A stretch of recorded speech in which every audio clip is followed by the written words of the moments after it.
Hi, అందరూ బాగున్నారమ్మా? మేము బాగున్నాము. ఇగో ఈరోజు వంట చూపిస్తాను రండి.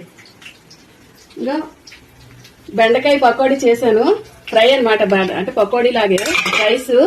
ఇగో పప్పుకేమొచ్చి తాలింపు వేస్తున్నాను. ఇగో పప్పుచారు అది. ఇగో ఇంగ వేస్తున్నాను. ఇంగ వేస్తే టేస్ట్ అదిరిపోద్ది కదా దేంట్లోనైనా, అందుకోసమే ఇంగ కూడా వేస్తున్నాను పప్పుచారులో.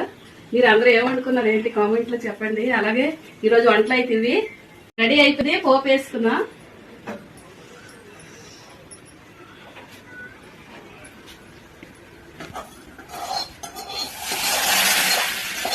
సరే, పప్పు ఎలా వచ్చిందా? పప్పు అంటే ఇది చింతపండు వేసింది కాదు, మామిడికాయలు వేసి పలసగా పప్పుచారులా చేశాను. మా పిల్లలు చింతపండు అంతగా తినరు, అందుకని మామిడికాయలతో చేశాను పప్పుచారు.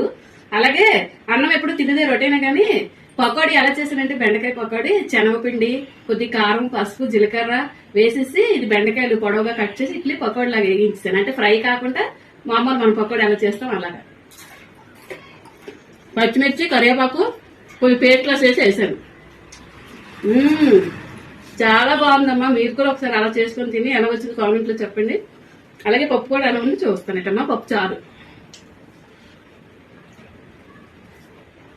అబ్బా, లైట్ గా ఉప్పు తగ్గింది, తర్వాత వేసుకుంటాను. చాలా బాగుంది. మీ అందరూ కూడా లైక్ చేయండి, సబ్స్క్రైబ్ చేసుకోండి. అందరూ